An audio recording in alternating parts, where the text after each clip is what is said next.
திருச்சியை பொறுத்தளவு அது தேசிய நெடுஞ்சாலையில் அமைந்திருக்கக்கூடிய தமிழகத்தின் பிரதான மாநகரம். அதுவும் மத்தியில் அமைந்திருக்கக்கூடிய மாநகரம். தெற்கையும் வடக்கையும் மேற்கையும் கிழக்கையும் இணைக்கக்கூடிய திருச்சி மாநகரிலிருந்து நம்முடைய செய்தியாளர் மகாலிங்கம் இணைந்திருக்கிறார். மகாலிங்கம், திருச்சியை பொறுத்தளவு இந்த வேகத்தால் ஏற்படக்கூடிய அல்லது தனியார் பேருந்து, அரசு பேருந்துகள், இந்த பேருந்துகளால் நிகழக்கூடிய விபத்துகளினுடைய எண்ணிக்கை எப்படியா இருக்கு? அதை கட்டுப்படுத்துவதற்கு அந்த மாநகரினுடைய போக்குவரத்து போலீசார் என்ன மாதிரியான நடவடிக்கைகள் எடுக்கிறாங்க?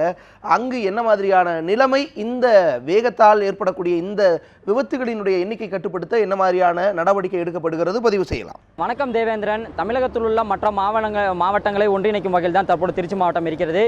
இந்த திருச்சி மாவட்டத்திற்கு பல்வேறு சிறப்புகள் இருந்தாலும், அதாவது பொதுமக்கள் இந்த திருச்சி மாவட்டத்திலிருந்து எளிதாக மற்ற மாவட்டங்கள் செல்வதற்கு குறைந்த நேரமும் எடுத்துக்கொள்ளக்கூடிய வகையில் தான் இருக்கிறது போக்குவரத்து என்பது. தற்பொழுது சென்னைக்கு நிகராக திருச்சியும் போக்குவரத்து நெரிசல் என்பது அதிகரித்து கொண்டு தான் இருக்கிறது. அந்த வகையில் பொதுமக்கள் ஓர் இடத்திலிருந்து அடுத்த இடத்திற்கு செல்வதற்கு பெரும்பாலான பொதுமக்கள் பேருந்துகளை தான் பயன்படுத்தி வருகின்றனர். அந்த வகையில் தற்பொழுது அரசு பேருந்துகளை விட தனியார் பேருந்துகள் தான் தற்பொழுது திருச்சி மாவட்டத்தில் அதிகமாக இயங்கிக் கொண்டிருக்கிறது. இந்த பேருந்துகளுக்கு பலவித கட்டுப்பாடுகள் காவல்துறையின் விதித்தாலும் அந்த கட்டுப்பாடுகளை மீறித்தான் தற்பொழுது இந்த பேருந்துகளானது இயங்கிக் கொண்டிருக்கிறது. பேருந்தில் பயணம் செய்பவர்கள் மட்டுமில்லாமல் சாலையில் செல்லக்கூடிய வாகன ஓட்டிகளும் பெரும் அச்சத்துடன் தான் செல்கின்றனர். அரசு பேருந்தும் தனியார் பேருந்தும் போட்டி போட்டு கொண்டு செல்வதால் பல உயிரிழப்புகளும் ஏற்பட்டிருக்கிறது. அடிக்கடி விபத்துகளும் ஏற்பட்டிருக்கிறது. அவ்வப்போது காவல்துறையினர் வழக்கு பதிவு செய்து அவர்களிடம் அபராதம் விதித்து வருகின்றனர். இந்த நிலை தற்பொழுது சிறிதளவு எந்தவித மாற்றமின்றி தொடர்ந்து கொண்டேதான் இருக்கிறது. இதற்கு அரசு தரப்பில் பலவேறு புகார்கள் கூறியிருக்கின்றனர். அதாவது போதிய நேரமின்மையும் அதே போல இளம் ஓட்டுநர்கள் இந்த பேருந்துகளை இயக்குவதால் இது போன்ற சம்பவங்கள் ஏற்படுவதாக தெரிவிக்கின்றனர். இந்த தனியார் பேருந்துகள் வேகம் அதிகரிப்பதால் இந்த பேருந்துகள் உரிமத்தை ரத்து செய்ய வேண்டும், அதே போல அந்த ஓட்டுநர்கள் மீது ஒழுங்கு நடவடிக்கை எடுக்க வேண்டும் என பல்வேறு புகார்கள் எழுந்திருக்கிறது. இது குறித்து இந்த சமூக ஆர்வலர் முரளியை நம்மோடு இருக்கிறார், அவரை கேட்கலாம். சார், தற்போது திருச்சியில் தனியார் பேருந்துகள் எண்ணிக்கை அதிகமாக இருக்கு. இந்த அடிக்கடி விபத்து நடக்கிறதுக்கான காரணம் என்ன? பொதுவாகவே வாகன ஓட்டுநர்கள் ரொம்ப குறைந்த சம்பளம் கொடுத்து அவர்களை அதிக வேலை வாங்குவது மிகப்பெரிய குற்றம்.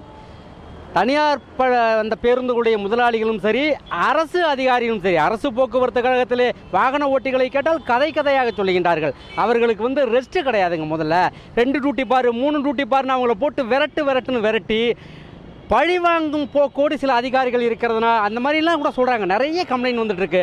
நீங்கள் எந்த ஒரு டிரைவரை போய் கேட்டாலும், கண்டக்டர் போய் கேட்டாலும் அவங்க தன்னுடைய மேலதிகாரிகளை அரசு போக்குவரத்து கழகத்தில் குறை சொல்கிறாங்க. அதை விட மோசமாக தனியார் பேருந்து முதலாளிகள் தங்கள் நடத்துவதாக, கொத்தடிமை போல் நடத்துவதாக அந்த ஊழியர்கள் சொல்லுகின்றார்கள்.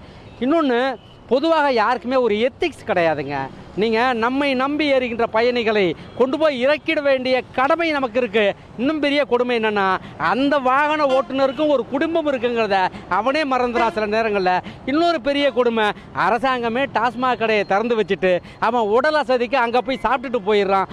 நிறைய பிரச்சனைகள் இருக்குது. தனியார் பேருந்துகளுடைய ரொம்ப கம்மியான வயசில் இருக்க டிரைவர்ஸு நான் ஆச்சரியப்படுறேன். சில நேரங்களில் மீச முளைக்காதவெல்லாம் பஸ்ஸை ஓட்டிகிட்டு போகிறான்.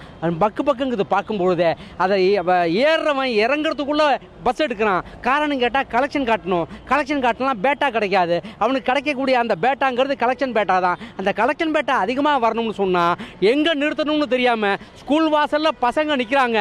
ஆனால் அவங்கள ஏற்றிக்கிட்டா பிரச்சனைன்னு சொல்லி 10 அடி 20 அடி 30 அடி அப்படியே வேகமாக போய் அது பின்னாடியே பசங்களை ஓட விட்டு, நீங்கள் எல்லாருமே ஒரு பொறுப்பே இல்லாமல், இவர்களை கண்டிக்க வேண்டிய அதிகாரிகளுக்கு பொறுப்பு கிடையாது, பொறுமையாக ஏறி பொறுமையாக இறங்கணுங்கிற பேசஞ்சர்ஸுக்கும் பொறுப்பு கிடையாது.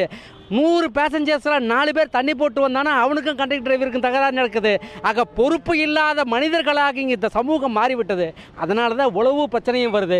ஒரு சிக்னலில் கூட ஒருத்தரும் ஒபே பண்ணுறது கிடையாது. போலீஸ்காரர் கையை காட்டுவார், அவரை பார்த்து சிரிச்சுக்கிட்டே அந்த டிராஃபிக்கை ஓவர் ரூல் பண்ணிட்டு போகிறதுல ஒரு பெருமையாக, ஒரு கெத்தாக நினைக்கிற ஒரு சமுதாயம் உருவாகிட்டது நினச்சி ரொம்ப வருத்தப்பட வேண்டியதாக தான் இருக்குது. இப்போ இந்த தனியார் பேருந்துகள் விதிமுறைகளை மீறாங்க, அதே போல் அதிக வேகமாக செயல்படுறாங்க. இந்த விபத்துகள் தொடர்ந்து கொண்டே தான் இருக்குது. இதுக்கு மாநகர காவல்துறை எடுத்து ஒரு நடவடிக்கைகள் திருச்சியை பொறுத்த வரைக்கும் நாங்கள் ஓரளவுக்கு புண்ணியம் பண்ணிக்கணும்னு தான் சொல்லணும். இந்த மாணவர்கள் போராட்டத்தில் எப்படி எங்கள் டிசி மயில்வாகனன் செயல்பட்டாரோ அதே மாதிரி இங்கே திருச்சியில் பிரபாகரன் சார் வந்ததுக்கப்புறம் டிராஃபிக் கண்ட்ரோலில் ஒரு சிஸ்டமேட்டிக்காக பண்ணி அவர் வேலையை கரெக்டாக பண்ணுறாரு. அவருக்கு கீழே இருக்கிற அதிகாரிகளுக்கு அது கரெக்டாக பண்ணுறாங்க. ஆனால் வாகன ஓட்டுநர்கள் டூ வீலர் ஓட்டுறவங்கலாம் ஏதோ விமானத்தில் பறக்கிற மாதிரி நினைக்கிறாங்க. கார் ஓட்டுறவங்க கண்ணாடி ஏற்றி விட்டுட்டு வெளியில் பார்க்குறதே கிடையாது. பாதசாரிகள் பாடுதான் பாவமாக இருக்குங்க.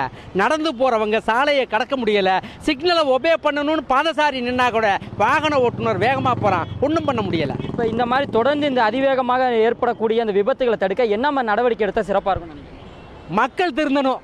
இதுதான் உண்மையிலுமே நீங்கள் போக்குவரத்து விதிகளை முதல்ல மக்களுக்கு சொல்லித்தரணும். இந்த திருச்சியை பொறுத்த வரைக்கும் இந்த டிராஃபிக் நம்ம போட்டுக்கிற இந்த சிக்னல் லைட்ஸு, நீங்கள் ரெட்டு ஏறினா நிற்கணும், பச்சை வந்தால் போகணும், மஞ்சள் வந்தால் அலர்ட் ஆகணும், இந்த வரைமுறையே தெரியாதவர்களுக்கு தான் வாகன ஓட்டி லைசன்ஸ் கொடுத்துக்கிட்டு இருக்கோம். நீங்கள் நிறைய பேர் லைசன்ஸ் இல்லாமல் ஓட்டிக்கிட்டு இருக்காங்க. நீங்கள் காரில் ஓட்டுறவங்களாம் பிடிச்சி நிறுத்தி கேட்டிங்கன்னா டிராஃபிக் ரூல்ஸே கிடையாது. காரு கையில் கிடச்சா போதும் பறக்கிறாங்க. யாராக இருந்தாலும் மிக மோசமாக வண்டி ஓட்டுபவர்களால் தான் விபத்துக்கள் நடக்கின்றது. நீங்கள் வீட்டிலேருந்து ஒருத்தன் கிளம்பி வேலைக்கு போயிட்டு திருப்பி அவன் வீட்டுக்குள்ளே வர்றது நிச்சயம் இல்லாத சூழல் தான் இன்றைக்கி திருச்சியில் இருக்குது. அந்த அளவுக்கு வாகன ஓட்டிகள் தங்களை மறந்து வாகனம் ஓட்டுவது தான் இவ்வளவு விபத்திற்கும் காரணம். இன்னொன்று டாஸ்மாக், இதை சொல்லியே ஆக வேண்டும். அதை நான் தேவேந்திரன் தற்போது கேட்டிருப்பீர்கள். அதாவது தனியார் பேருந்துகள் வந்து விதிமுறைகளை மீறியும், அதாவது அவங்களுக்கு நேரத்தில் குறிப்பிட்ட நேரத்திற்கு பேருந்து நிலையத்தில் செல்ல வேண்டும் என்பதற்காகவும், அதே போல் பொதுமக்களை ஏற்றுக்கொள்ள, அதாவது அரசு பேருந்துகளை பொதுமக்கள் ஏறாமல் தனியார் பேருந்துகளை ஏறுவதற்காக இந்த மாதிரி போட்டி போட்டு கொண்டு செல்வதால் தான் இந்த விபத்துகள் ஏற்படுது. அந்த வகையில் இந்த தொடர்ந்து இது போன்ற புகார்கள் போக்குவரத்து இணை ஆணையர் பிரபாகரன் தலைமையில் அவரிடம் கேட்டோம். அப்பொழுது அவர் சொன்ன ஒரு கருத்து, இந்த போன்ற தனியார் பேருந்துகளால் தொடர்ந்து போக்குவரத்து நெரிசலும் அதே போல வாகன விபத்துகளும் அடிக்கடி ஏற்படுகிறது என்று அடிக்கடி புகார்கள் வந்திருக்கிறது. இதை கவனத்தில் கொண்டு இப்போ தற்பொழுது இந்த சாலை வார, அதாவது போக்குவரத்து வார விபத்து விழா நடைபெற்று கொண்டிருக்கிறது. அதனை முடிந்த பிறகு இந்த தனியார் பேருந்து ஓட்டுநர்கள் மற்றும் அந்த பேருந்தினுடைய உரிமையாளர்களை அழைத்து கலந்து ஆலோசனை கூட்டம் ஒன்று நடைபெற இருக்கிறது. அந்த கூட்டத்தில் கடுமையாக ஒரு எச்சரிக்கப்படவும் இருக்கிறது. இது போன்ற விபத்துகள் இனிமேல் தொடர்ந்து நடந்தால் அந்த பேருந்தின் உரிமை ரத்து செய்யப்படும். அதே போல அந்த ஓட்டுநர்கள் கைது செய்யப்பட்டு சிறையில் அடைக்கப்படுவார்கள் என்ற ஒரு உத்தரவாதம் நமக்கு அளித்திருக்கிறார் தேவேந்திரன்.